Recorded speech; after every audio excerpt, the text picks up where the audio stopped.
Hello, everybody. How you doing? It's Damon yet again, and this time I will talk about my favorite superhero movies that are bad, aka say my worst, personal worst list of superhero movies. Now, careful. There's some movies like Morbius I didn't get to see, Madam Web I didn't get to see.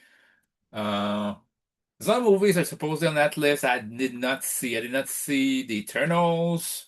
Just thought it was kind of boring. Uh, let's see the Swamp Thing 2. I'm trying to see which other movie did I get to see that people are just saying bad. It's bad. So on my list, and I'm looking at this, it's like what could be very, very bad. So to me, I would start off with number 20, Tank Girl. He has Malcolm McDowell from Clockwork Orange, many good movies. You have Lori Petty just coming up from her success in stealing the show in A League of Her Own, their own. And what do you get? A crap movie. Like I don't even know what it was about, and honestly felt like a fever dream. Like it felt like an high budget version of a Neil Breen movie. And it's what the hell, man? I just watched this. And it's like I was still saying, "What the hell?" After this match, after this movie, I felt like Krusty the Clown with his. What the hell was that? Type of like people think of Tenet being difficult to understand. This is difficult to understand. Why somebody said yes to that movie? That's number one. Number two, Supergirl. That's right, Supergirl of 1983. People complain about the current movie. The current movie that I saw in the movie theater was just blah. It wasn't great. It wasn't bad. It wasn't even good. It was just okay. I've seen much, much worse than this. And that's Supergirl 1983. Even as a kid, I remember watching it and thought it was you're excited first, like when is Superman gonna come in? You went from this optimistic like this to while watching the movie. Still remember, I was at my uncle's place and still watching this. It's like, ugh. Like it's going to the point where I don't care if Superman comes in. It's like the main bad guy was a sorceress that's not even in comic books. It was played by a great Faye Dunaway. Faye Dunaway was in the movie. Now I'm looking back at this movie. It's oh, the hell did they waste her? They wasted Faye Dunaway, an Academy Award winning actress, on a role that didn't make sense. Then another one. I would put Judge Dredd, the 1995 Sylvester Stallone movie. Like I just think it was ridiculously, ridiculously bad. Like as great as Carl Urban's version of it, and honestly, there should be a sequel or a series about it. I mean, I needed this character, this version of Judge Dredd of Carl Urban more than I ever needed the boys. As much as I love the Carl Urban Judge Dredd version, which I have the DVD of, I dislike Judge Dredd from Sylvester Stallone because he just reduced it to a Sylvester Stallone version movie that could be kind of a side quest or spin-off of Demolition Man. And really turn into a parody because it's like it's the second movie in a row where there's Rob freaking Schneider in this, and he's playing an important part of the movie. And you have Diane Lane playing that crap. You have Zeus in that movie, and the bad guy is basically supposed to be a clone of Judge Dredd's Armin Assailant. You betrayed the law. Law. What's so bad about that movie? Like I know Stallone was everywhere there, but nobody could tell him, "Hey, you're not right for the role," or at least always keep on the helmet. But even this is a pleasantly bad movie, you know? Then, what did I write? Oh, yeah, you have Ghost Rider 2. I've seen it in the movie theater in 2002, 2012, sorry, was in February 2012. And of those, there were many superhero movies that year. Of all those, the worst was definitely Ghost Rider 2. And even then, it's Nick Cage, baby. He has his moment. Basically, forget Rachel Ziegler saying it's Hollywood, baby. I have people saying it's Nicolas Cage, baby. And it's his overacting made me laugh out loud, especially in transformation with Ghost Rider. Not supposed to be hilarious. I was laughing out loud in the movie theater. Like when people are looking back, it's like, dude, it's a transformation. Why are you laughing? Because it's bad acting, man. Thing is, funny enough, I thought as Johnny Blaze, he fits right. He feels right as a role, but it's like you tell him, please overact, right? And say, do what you did in Leaving Las Vegas. No, overact like he did in Wicker Man. That made me laugh like crazy. And the plot I can't remember. I just know it has him, Idris Elba, and it's not even. I think the main villain in the movie is not even basically from the comic books. Then you have X-Men Dark Phoenix. How do you make an X-Men movie based upon the Dark Phoenix storyline even worse than X-Men 3? At least X-Men 3, I can rewatch it even today, and it's rushed, but I wouldn't say it's boring. He had some good moments. X-Men Dark Phoenix is like the same writer. You say, we're going to do it better. Actually, he did it worse. How can you do that? Maybe from now on, if unless X-Men 97 does that storyline, don't touch it ever again. How about that? Because that's a storyline that cannot be rushed. So yeah. And Jennifer Lawrence, an Academy Award winning actress, numerous times she was nominated. And truth be told, I think it's one of her last movies. It's surprising she didn't do movies like a couple of years after this. Apart from Don't Look Up and No Hard Feeling, I think one movie recently, she didn't seem to give a damn about the character. Honestly, she didn't. Like Michael Fassbender and James McAvoy did the usual great self, but that's it. Even Quicksilver was kind of nerfed that movie. So yeah, it was so boring. Jessica Chastain, great actress, play a boring character in this one, and a boring villain. Then, sorry, you have RoboCop 3. I love the first RoboCop. The second one is okay, but third one, oh my God, how did they get wrong? It's not even Peter Weller in the suit. It's not even the original director. The original director of RoboCop 1 was the same director told Recall. And the second one was the director of Empire Strikes Back. I don't remember who the director of the third one is, and honestly, I don't want to know. So it's that bad. I don't even want to know. And yeah, it's a new actor that does the RoboCop. He does the best job he can, but it's like you could tell nobody really wanted to make it if it wasn't the originals. And why is it with the all the stuff they remember, Superman, Batman, TMNT, RoboCop, all those great movies, individual first movies. Second one wasn't as good, but we're still good. And the third or fourth one just ruined it. It's like they didn't know when to end. I think that's why many movies, superhero movies now, they limit themselves to trilogy because this is what happens if you don't. And not just superhero movies either. But there's a great chance of it going to crap territory, and that was really crap there. The whole story made no sense whatsoever, even for RoboCop. So, next up, uh, X-Men Origins.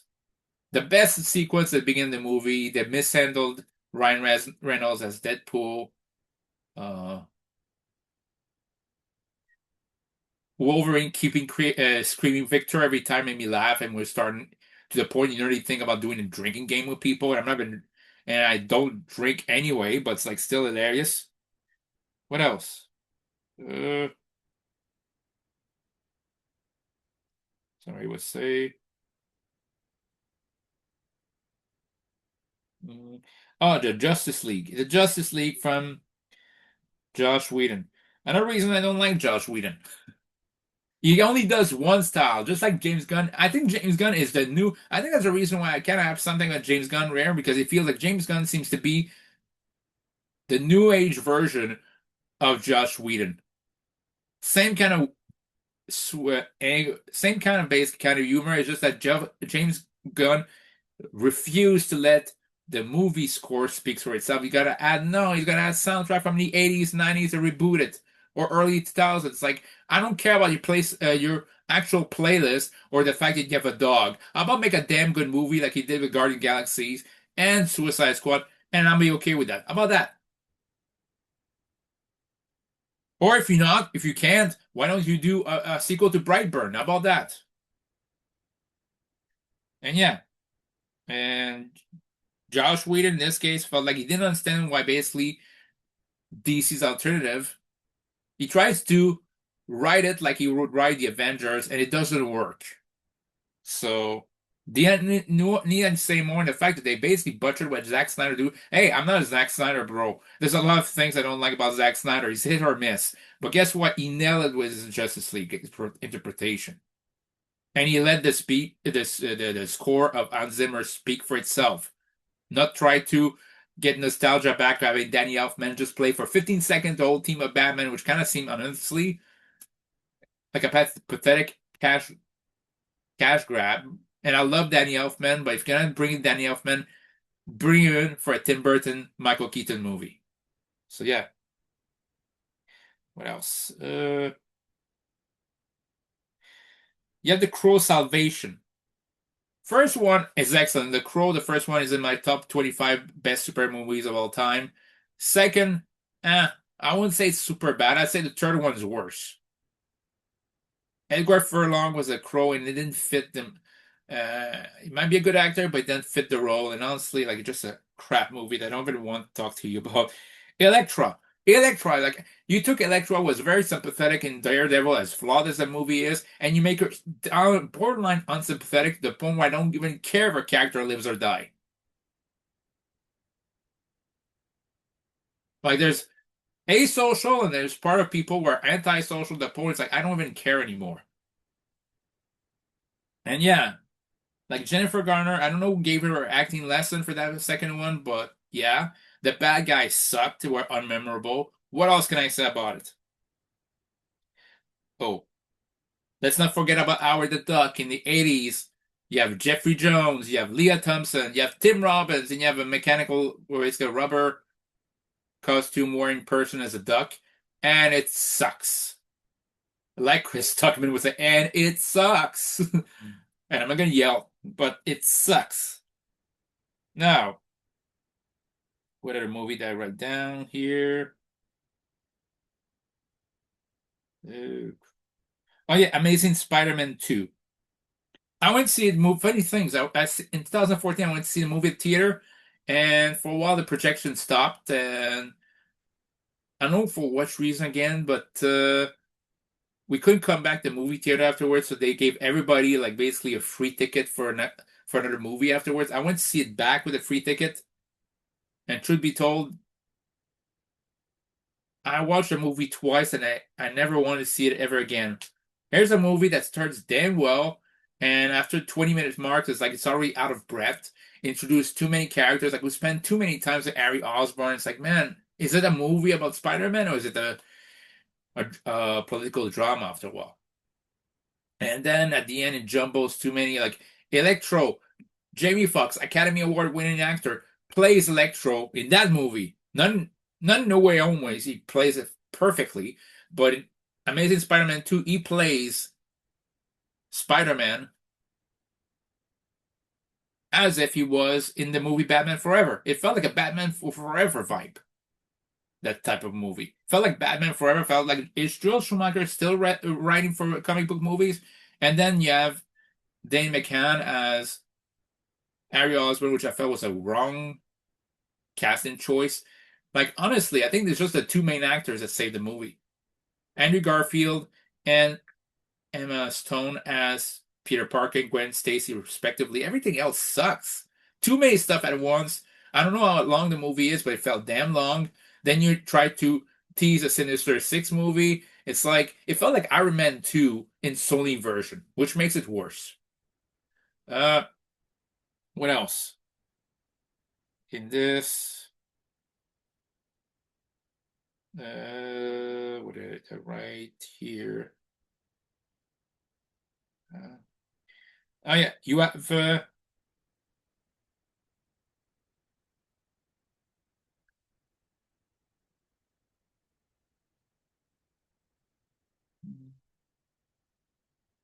sorry, I'm reading again. What is this?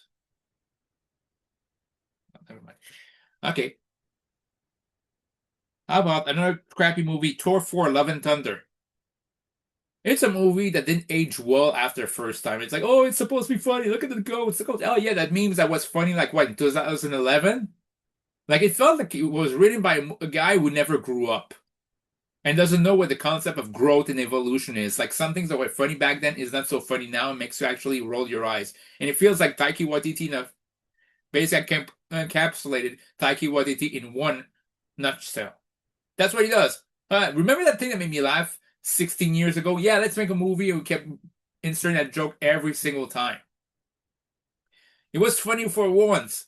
It's not funny anymore. You're like the kind of person who keeps quoting Mr. Plow every time. Like Stewie Griffin and say, yes, we all love Mr. Plow. It is, but it's been how many years since then? Like, move on. Like Chris Hemsworth basically said it was a bit too much there, too much comedy. And it was. Like, he took a storyline of Jane Foster, he turned into a joke, what was a damn serious storyline. He took Christian Bale. You mishandled Christian Bale as a bad guy. And Tessa Thompson comes in with her usual emotional range, which is like poor to nothing. What else can I say about that movie except, you know what? Between Jurassic World and Thor 4, I went to see both of them as theaters as a double feature, and looking back, I'm thinking, what was I thinking? Yeah, on me. What was I thinking? Thinking it'd be a good idea to do this. Then you have Wonder Woman 1984. I remember basically when seeing the trailer, say, "Hey, it looks good," and it looked good in trailer. Then you watch the movie. There's so many ethical questions you can ask. Like putting somebody's face on a body is like it seems a joke. Imagine if it was turned the other way around. Or about basically Pedro Pascal has to be in everything. That started when he started to be in everything there. And I don't judge him for the bad portrayal, but I remember at the end of the movie, it's like I renounce my wish and just runs down the building. And I just imagine myself the best joke that could come up with came from me. It's like he runs out of the building. I just imagine, oh, that's a good take, Pedro. Good take. Really like what you did, Pedro. Pedro, I just imagine like storming out the lot to go film some Mandalorian. Gal Gadot was a good actor in the first one, but the second one she had poor acting. Her poor acting skills, I think, were kind of revealed. Like the first one can masquerade this or mask it. It's like played it to her strength. This one didn't. And Kristen Wiig could be a compelling character. She's a very good actress, better than what people think, better than basically. I think sometimes she can play a bad guy. She can play a serious movie, but this movie, it's like, oh, because she's wearing glasses, she's unappealing. But the moment she doesn't have glasses, she is good. Like we saw that arc done better in Batman Returns. This was Batman Returns started goofy to upteen degree, and that's what you get. And as a bad guy, I felt like the bad guy of Wonder Woman 1984, Max Lord, did not feel like a great bad guy for that kind of movie. Now, another one, Jonah X. People remember Josh Brolin for his great turn as Thanos in Avengers Infinity War and Endgame. They also remember him as Cable in Deadpool 2. What you don't want to remember as is as Jonah X. Boy, that movie sucked. And here's the thing, there's Michael Fassbender in that movie. There's John Malkovich. I think there's another star, I don't remember, but it's like imagine all those stars and it still sucks. Yeah. Now, now we're gonna go basically, we're gonna start finishing up because in this case there's only 5 movies left. Suicide Squad, 2016. As much as sometimes I get something that gets grabbing at James Gunn, at least his follow-up to the Suicide Squad was so much better than the first one. Yeah, he introduced Harley Quinn by Margaret Robbie, which I hope we can continue on. Will Smith was pretty good as Deadshot, and Joel Kinnaman as Rick Flag was also very, very good. The problem was just about everything else. El Diablo was not appealing at all. Killer Croc was played up for laughs. Katana, kind of a version of her character in The Boys, of the actors of The Boys. But yeah, and which could have been something, but the bad dialogue there ruined it. And let's be honest, Jared Leto was a Joker. This is when it started with Jared Leto being toxic. It's like, and it'd be one thing if Jared Leto did a bad performance. No, he did a super bad performance to the point where it's like I just rolled my eyes and I had to rewatch Dark Knight just to pretend this Batman didn't exist. Worst Joker ever. Now, all the rest basically seems to have one thing in common. There, it's like finishing out a series, basically the last installment of a series. So, TMNT 3. I love TMNT 990. It's one of my favorite superhero movies of all time. Nah, it's one of my favorite movies. One of my favorite movies of all time. It's the first movie I ever went, first superhero movie I've ever went to the movie theater to see. Not my first movie, but still. The second one was still pretty good. I still can rewatch and say, hey, there's a lot of humor, a lot of kids, a lot of goofy corniness, but still good. The turtles are goofy and corny at their hearts anyway. So, and then the third one happened. I haven't had the heart to rewatch it since 1998, and I know why, because when I saw it back in 1998, I was wondering, boy, I like that. People, I was thinking, like, basically, people thought it was good. People allowed it to go to the movie theater with this. It miss it, like, Case Jones comes back just to be misused, like, be a glorified babysitter. Oh, he has a second role as Wills in that movie. Who cares? The bad guy, played by Stuart Wilson, who played a very good bad guy in Lethal Weapon 3, comes in this movie to be quite frankly, a joke. And the way his character dies at the end, it's like he doesn't go through the wall. The editing team was so cheap they couldn't even be bothered to actually properly edit the character's demise. I mean, that's the whole. By the way, that's the whole story. That's the film of the movie. They were so cheap they didn't even want to pay. I think it was Jim Henson's company for the suits anymore. They wanted cheaper suits, and it showed. Sorry, like I have no problem with Paige Turco as April. I thought that Judith Hogue was better, but Paige Turco was still pretty good. But everything about it was bad. The storyline was bad, and kind of says to me right now, I think basically TMNT the animated movie and TMNT Mutant Mayhem are the exception. But if there's not Shredder in the movie, usually you don't have a good TMNT movie, and it showed there. Though we could have still done a fourth movie in that same continuity. I think TMNT 2007 was the same continuity. You could still have continued there. And I would love to have a live action movie in the same style of TMNT 1 and 2 with the same kind of suits. You could still do it. But boy, do a better story of this. It broke my kids. It basically, I don't know. It broke me on the inside to find out that you were capable of doing that much of a crap movie. And speaking of crap movie, about Batman and Robin. Joel Schumacher, I defended this day how great of a movie director he is. Lost Boys, Falling Down, Phone Booth, Flatliners. I think it was another movie, but I forgot about it. But still, all of the 4 to 5 great movies right from the get-go. And people still remember him as the guy who did Batman and Robin, which is sad. It's a crap movie, but at the same time, I don't even blame Joel Schumacher anymore. I don't blame him. It's the studios who got exactly what they wanted. They wanted a guy they could boss around, and they got a guy who was willing to be a very light version of Batman. That's what they wanted. That's what Warner Brothers wanted. That the version of Batman and Robin was their idea of what a Batman movie should be, and it fell flat on their face. And they keep pretending this day Warner Brothers they didn't try to basically sabotage Tim Burton like they sabotaged Zack Snyder. They haven't tried to sabotage Matt Reeves to date. They tried to tell Nolan what to do, and Nolan said, I'm going to do it my way, brother. And look what happened. And I think they're going to try to boss around the directors for the Brave and the Bold, and I'll be okay with this, and I'm not. Batman's supposed to be dark. Let it be dark, with some humor, but mostly dark.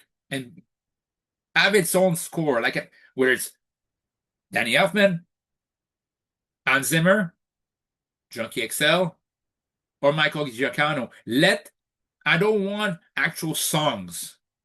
Or if there's a song, 1, 2 tops.